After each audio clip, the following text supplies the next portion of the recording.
우리가 하나님께 많은 기도를 드리지만 그 가운데 꼭 빠지지 말아야 할 기도 제목,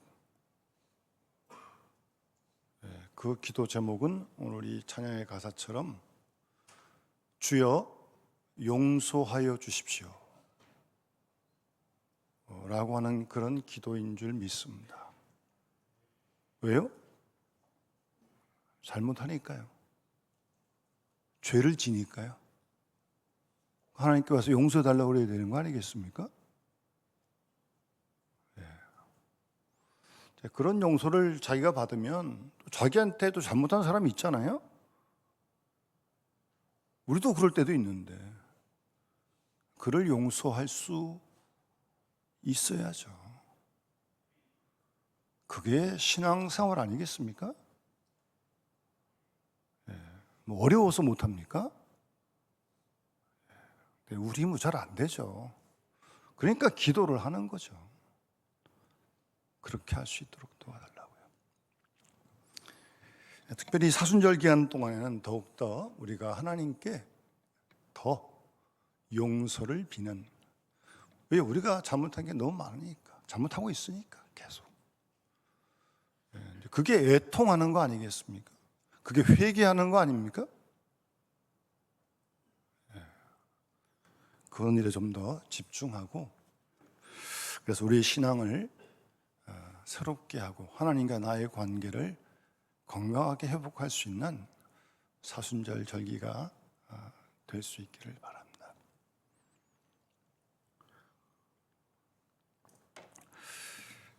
사실 오늘 본문 말씀은 좀 부담이 되는 말씀입니다. 그래도 저도 설교해야죠. 여러분도 들어야죠. 주님 말씀이니까. 뭐 듣기 좋은 말씀만 듣고 듣기 싫은 거 안 들으시렵니까? 성경도 가려가지고 누가 그랬다 그래요. 듣기 싫은 건 다 찢어버렸대. 이것저것 뭐 하지 마라, 뭐 야단치고 이런 거 다 찢어버렸대. 그러니까 몇 장 안 남더래 성경이.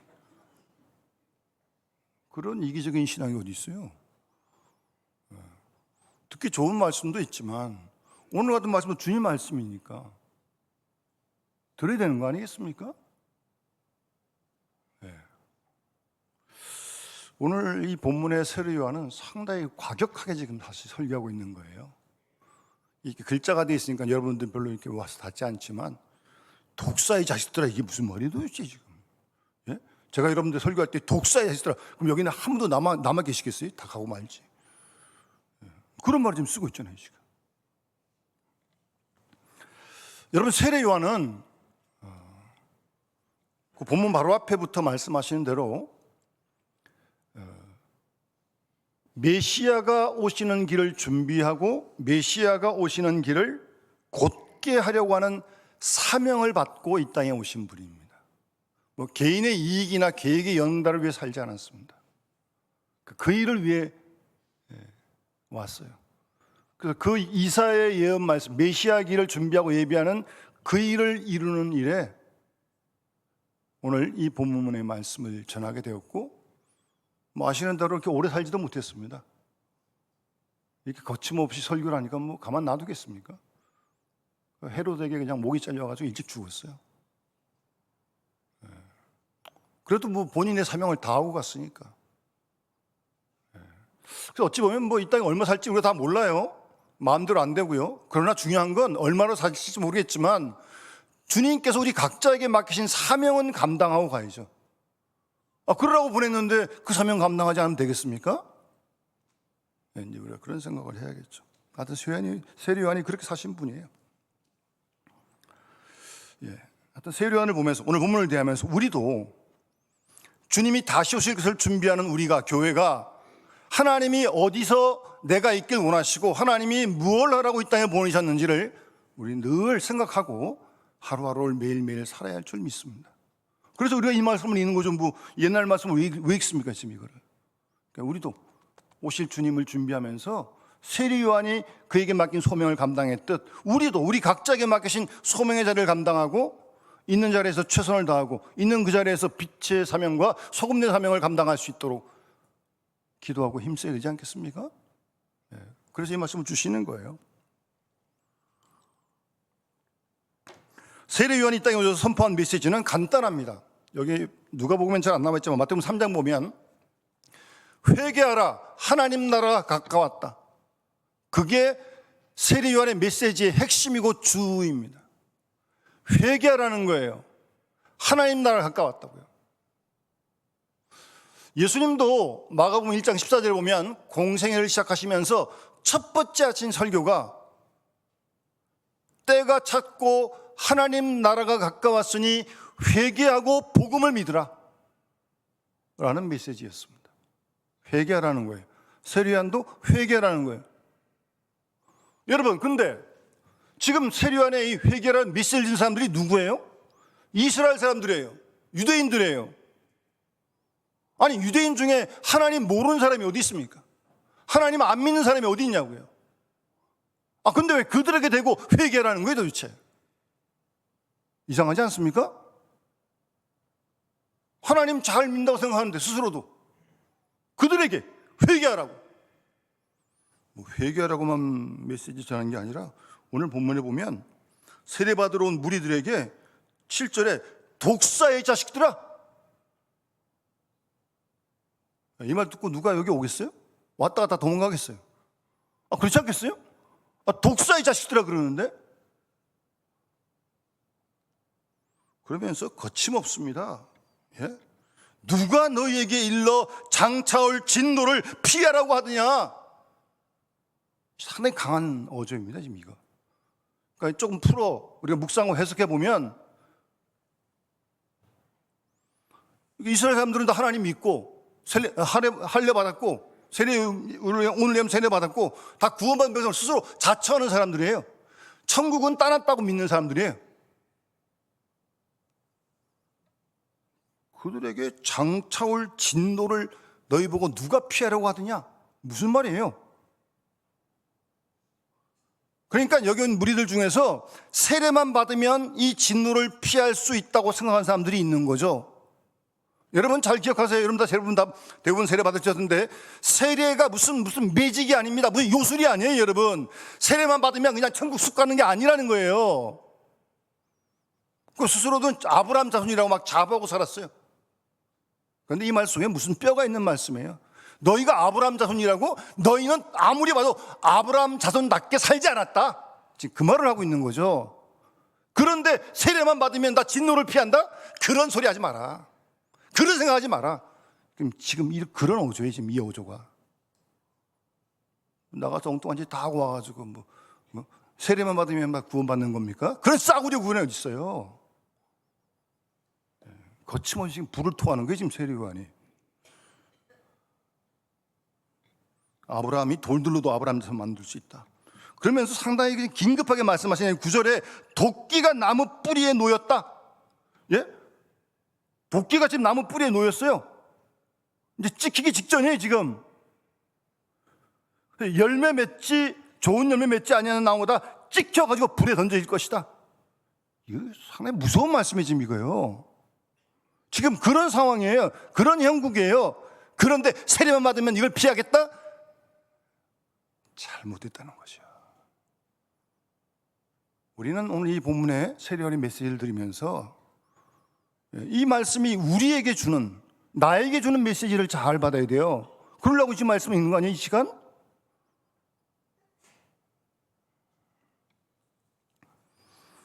그런 어조의 지금 말씀을 지금 세례 요한이 거침없이 지금 하고 있는 겁니다. 다 하나님 믿는데, 근데 특히 여러분 마태복음 3장에 보면 병행 본문에 보면 무리가 아니라 거기는 사두개인들과 바리새인들이 예수 세례받으러 왔다고 돼 있어요. 마태복음 3장에는. 그들에게도 마태복음 3장 보면 이 독사의 자식들아 지금 거침없이 지금, 아니 사두개인이 바리새인이 보통 사람입니까? 그 당시 종교 지도자예요. 그들에게 대놓고 이 독사의 자식들아 지금. 물론 이 말은 예수님도 쓴 말이에요. 예수님께서 마태복음 23장 그 바리새인들 서기관들 책망하실 때 그때도 뱀들아, 뱀들아, 이 독사가 뱀 아니? 뱀, 용, 이 다 사탄의 다른 이름들이에요. 지금 이거 마귀의 다른 이름들이에요. 예수님도 뱀들아 그랬어요. 뱀들아, 바리새인들에게, 서기관들에게. 뱀들아, 독사의 거린 새끼들아, 너희가 어떻게 지옥의 판결을 피하겠느냐? 예수님도 이렇게 말씀하시니까, 아직 이렇게 말씀하시니까 십자가에 돌아가시죠. 이 말 듣고 가만히 있겠습니까? 유대인들이 어찌든 죽이려고 그랬던 거죠. 십자가에 못 박는 거예요. 그래서 세례요한도 그래서 일찍 죽은 거예요. 뭐 이렇게 거침없이 얘기하면서 뭐 명이 자를 밖에 없는 거 아니겠습니까? 아, 그래도 전해야지. 하나님이 전하러 간 말씀이니까.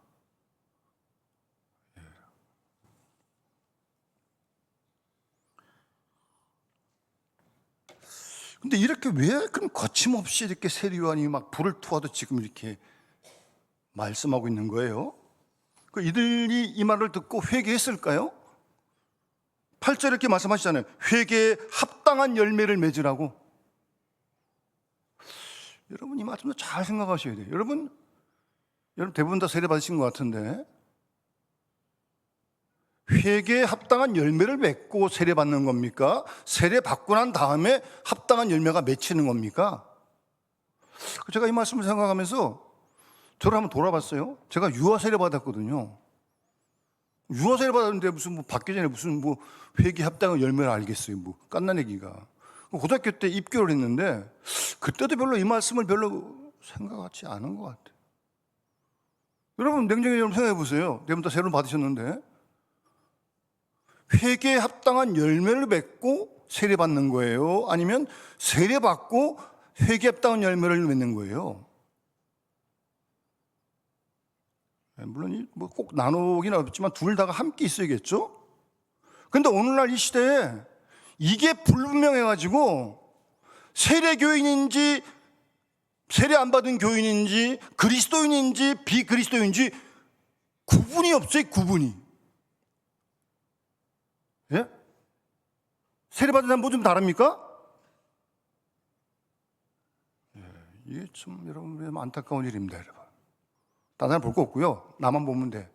왜? 우리 다 세례 받았으니까. 세례 받은 나에게 회개에 합당한 열매가 있는지 계속 물어야 합니다. 여러분. 그래서 여러분 예수 믿고 나면 뭐 자랑할 건 아니지만 누가 옆에서 보다가 한 10년 지난 다음에 자기가 얘기할 건 아니지만 당신 교회 다니는지 왜 이렇게 달라졌어? 뭐 그런 얘기는 한두 번 들어야 되는 거 아니에요? 여러분 듣습니까? 그렇지 않고 왜 뭐 교회 다닐 때나 안 다닐 때나 믿을 때나 안 때나 똑같다면 뭐해 도대체 신앙생활이 이건 도대체? 예? 왜 우리 한국 교회가 지금 이렇게 어려움을 겪습니까?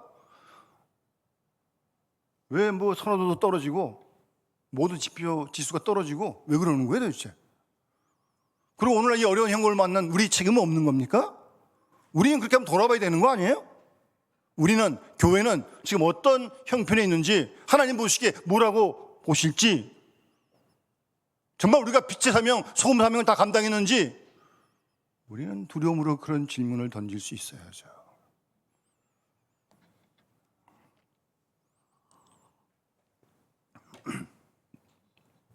그런데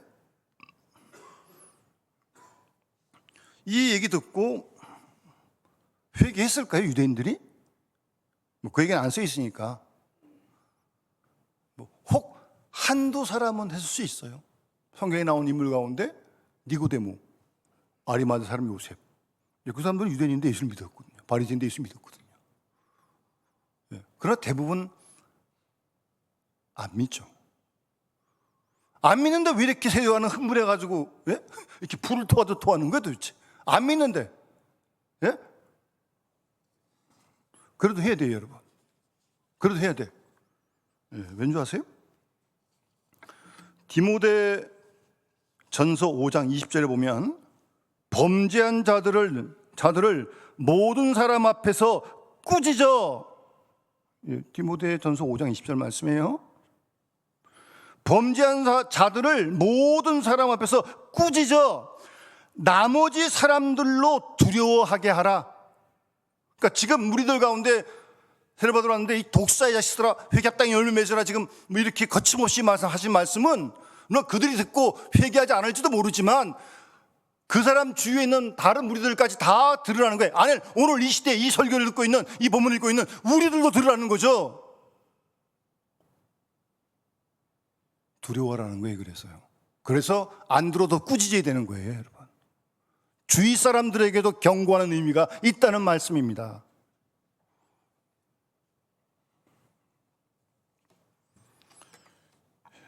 그러니까 사실 오늘 본문의 내용은 뭐 할례 받았고 아브라함 자손이니까 구원은 다 받았는다, 뭐 천국 가는 줄 알고 스스로 이 사람도 회개한 적이 없어. 그리고 안 믿는 유대인들 지옥 가는 거야.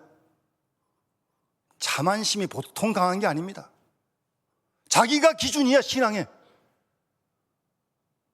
잘못된 구원관을 가지고 있는 거죠. 그러니 무슨 회개를 하겠냐고요. 예?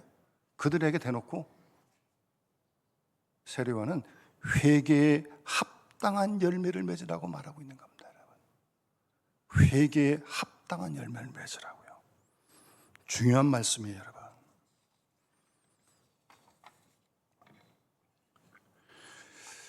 그렇게 얘기를 했더니 무리가 10절에 세례요한에게 다시 물어요. 그럼 우리가 무엇을 하리까? 물어요.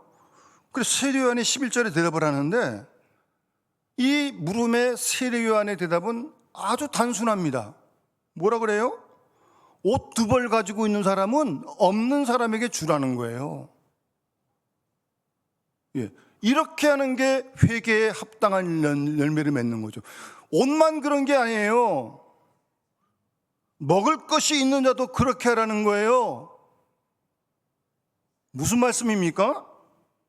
예? 회개에 합당한 열매를 맺는 생활은 한마디로 요약하면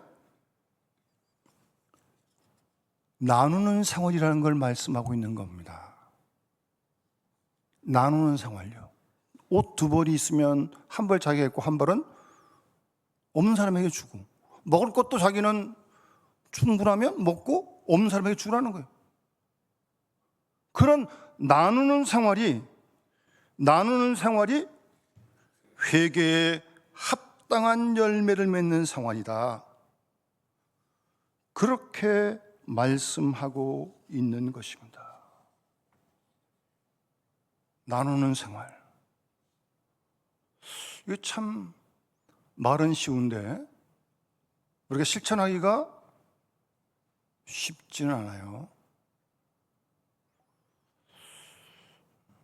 저도 뭐 이렇게 나누려고 그럴 때 손이 부들부들 떨릴 정도는 아니지만 또 생각하고.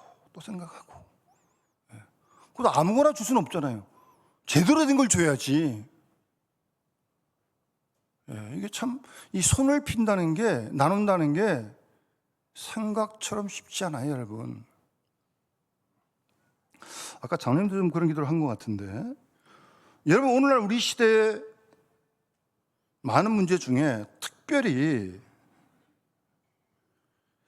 이 사람들로 하여금 이 탐욕스럽게 만드는 사탄의 괴계에 넘어간 모습들이 참 많이 있다는 걸 우리는 놓치지 말아야 합니다.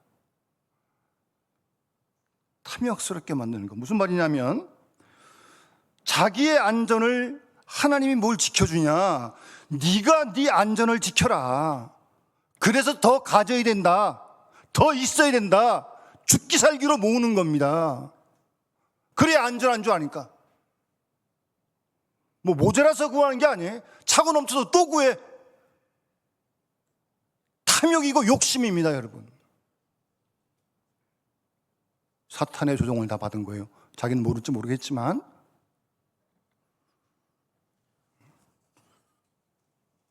어디까지 가져야 안전을 보장할 수 있습니까? 얼마나 가지고 있어야 안전을 보장할 수 있습니까, 여러분? 한도 끝도 없어요. 가져도 모자라요.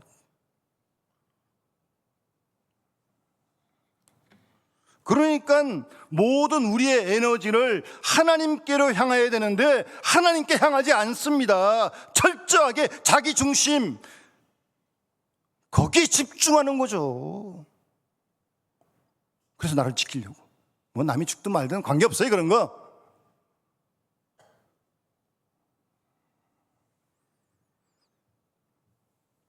뭐 자기 인간관계도 자기를 위해 외연을 자꾸 넓혀가는 거예요. 자기 사람을 더 만들어 놓는 거예요. 정치건 경제건 뭐.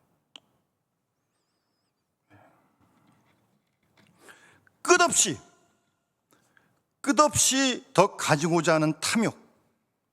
성경은 그것이 우상숭배라고 말씀하고 있습니다, 여러분. 물론 뭐 다른 뭐 이상한 신들, 잘못된 신을 섬기는 것도 우상숭배지만 성경은 탐심이 우상숭배라고 분명히 말씀하십니다, 여러분. 골로새 3장 5절 말씀 보시면 땅에 있는 지체를 죽이라. 음란과 부정과 사욕과 악한 정욕과 탐심이니 탐심은 우상숭배니라. 분명하게 말씀하십니다. 그게 우상숭배예요, 여러분. 탐심, 조절할지 모르는 끝이 없는 그 탐심, 욕심, 욕망, 자기중심적인 것. 그게 우상숭배라고 말하고 있는 것입니다. 우리도 뭐 그런 세상이다 보니까 이게 뭐 도전을 받고 뭐 가만히 있으려는데 옆에서 그러니까 뭐 덩달아도 그래야 될 것 같고 안 그러면 불안하고 막 자꾸 뭐, 예? 중심 잘 잡아야 됩니다, 여러분.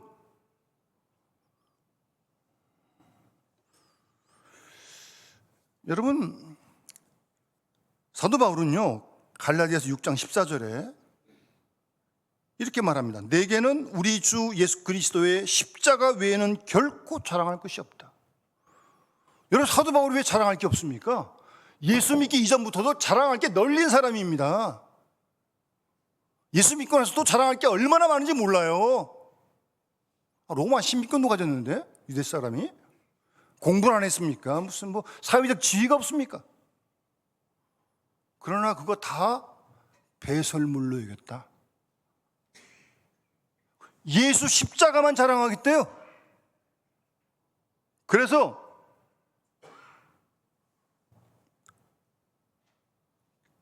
그리스도로 말미암아 예수님 때문에 세상이 나를 대하여 십자가에 못 박히고 내가 또한 세상을 대하여 십자가에 못 박히겠다는 거예요.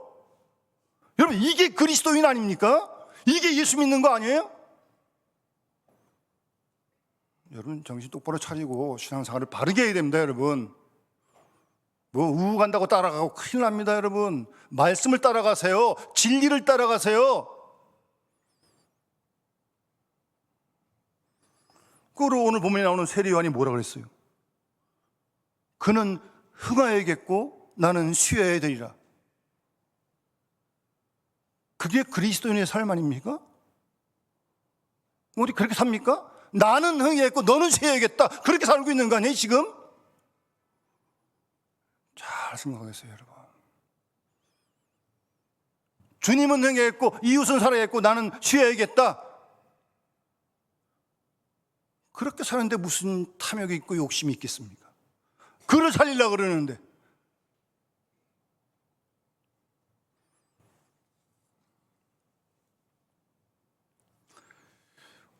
그렇게 옷 있는 거 나눠 입고 먹을 것도 나누고, 그 다음 세리도 또 물어요. 세리도 세리 받으러 왔는데, 여러분 그 당시 세리는 아시다시피 세리 죄인의 대명사예요. 매국노. 왜냐하면 그 당시 조세 제도가 이랬어요. 어떤 지역의 세리에게 공개 입찰을 합니다. 그러면 그 세리가 입찰을 다 해가지고 그걸 따요. 징세권을 따요. 그러면 입찰한 그 사람이 미리 세금을 내야 돼. 로마에다가 뭐 1,000만 원 냈다, 예를 들어서. 그러면요 그 지역에 있는 세금은 그 다음부터 자기가 1,000만 원 걷든 2,000만 원 걷든 3,000만 원 걷든 로마가 타치 안 합니다. 그 당시 조선제도가 그랬어요. 그래 뭐 1,000만 원 했다고 1,000만 원만 걷겠습니까? 탐욕을 부리니까 더 걷겠죠. 그러니 이 세리는 다 매국노예요, 매국노. 세리 창기 그룹에 속하는 아주 죄인의 대명사였다니까요. 그들도 이제 예수 믿으려고 온 거예요. 세리 받으러. 그들에게 뭐라 그래요? 세리요한이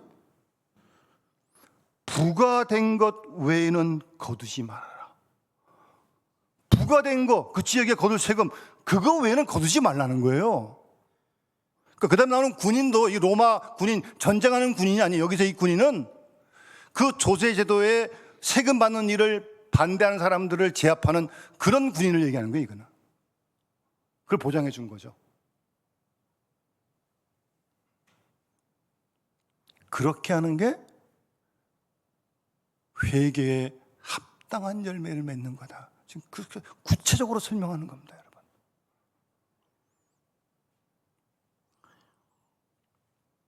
여러분, 세리 그러니까 딱 생각나는 사람 없습니까?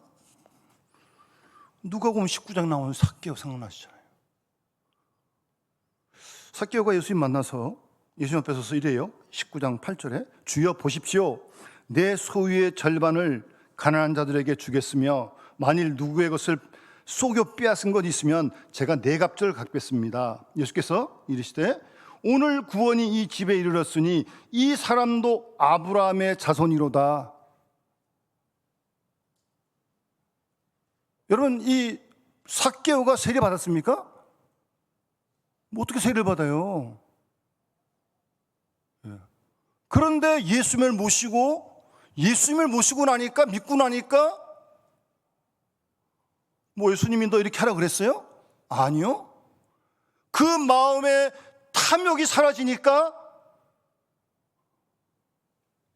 빼앗은 거 있으면 2배만 갚으면 되는데 4배 갚겠다 그러질 않나? 가진 것의 소유의 절반을 다 가는 사람에 주겠다는 겁니다. 예수님이 하라 그랬습니까?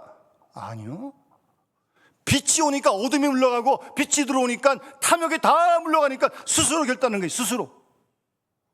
삭개오가 세례교육 받았어요? 삭개오가 새신자 양육 받았습니까? 제자훈련 받았습니까? 아직 받기 전이에요, 지금. 가끔 우리는 착각할 때가 있습니다. 교회 오래 다니면 믿음이 저절로 좋아지는 줄 압니다. 조심하십시오. 좋아질 수도 있지만 그걸 보장해 주는 게 아닙니다. 무슨 훈련과 교육을 많이 받으면 믿음이 좋아지는 줄 알아요. 물론 그러라고 하는 거예요. 그러나 그게 보장해 주는 건 아닙니다. 빛이 들어오면, 생명이 들어오면 이런 놀라운 구원의 역사가, 복음의 역사가 일어난단 말씀이에요. 내 속에 준 주신 생명이 있는지, 거듭난 생명이 있는지, 위로부터 난 생명이 있는지 잘 살펴보십시오. 그런 생명이 건강하다면 조그만 탐욕 앞에서도 회개하지 않을 수 없는 겁니다, 여러분. 어떻게 그 생명을 꿈틀꿈틀거리는데 탐욕을 부릴 수 있습니까? 여러분, 혈기를 부릴 수 있어요? 그럴 수 없습니다. 속 사람이 건강하지 못해서 그런 거예요, 여러분. 정확하게 진단하십시오, 여러분. 삭개오 보세요. 뭐 예수님도 하라고 그런 거 아닙니다. 자발적으로 당한 거예요, 지금 이거. 이런 놀라운 구원의 역사가 일어나는 거예요, 여러분. 복음의 현장 속에서. 이게 회개에 합당한 열매라는 겁니다. 그 다음, 군인들. 아까 그런 시금받는데 이렇게 질서 잡는 사람들이죠. 그들도 이제 믿으러 와서 물으니까 그들에게 세례요한이 14절에 사람에게서 강탈하지 말고 불법으로 아무거나 해치고 강탈하지 말라는 거예요. 군인 힘이 있다고. 그 다음, 거짓으로 고발하지 말고. 이번 오늘날 우리나라 이 사회에요, 거짓 고발이 얼마나 많은지 모릅니다, 여러분. 무고를 가지고 계속 고소 고발하고요. 뭐 재판을 할 수가 없대. 여러분, 재판장이나 검사가 무슨 뭐 현장을 봤습니까? 다 문서로 서류로 하는 거예요. 뭐 기소 기록 이런 것들이 다 몇백 장씩 되는 거예요. 이거 언제 다 읽어요? 집에 가서 읽어도 못 읽을 것 같아. 고소 고발이 너무 많아가지고 업무량이 너무 많은 거예요. 무슨 행정을 보겠어요, 그래가지고. 아니, 뭐 잘못됐으면 고소 고발해야죠. 뭐 심판 받아야죠. 근데 거짓으로 고발하고. 뭐 그때만 그런 게 아니라 뭐 오늘날도 그러고 있는 거죠. 그 다음, 받는 급료를 족한 줄로 알라고 말씀합니다. 받는 급료, 월급. 뭐 남편이 아내 보고 월급보다 뭐 더 가져오라고 그러지 마세요, 여러분. 어떻게 더 가져옵니까?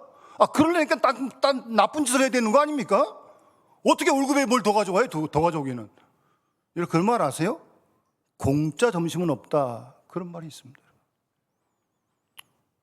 뭐 꼭 나쁜 밥 사줄 수 있죠. 근데 하여튼 무언가를 대가를 바라고 밥 먹이면서 반대급부를 기다리고 공짜 점심은 없다. 그런 말이 있어요. 여러분. 받는 급료 외에 더 가져오라 그러지 마세요. 어떻게 더 가져와요? 무슨 짓을 하라고?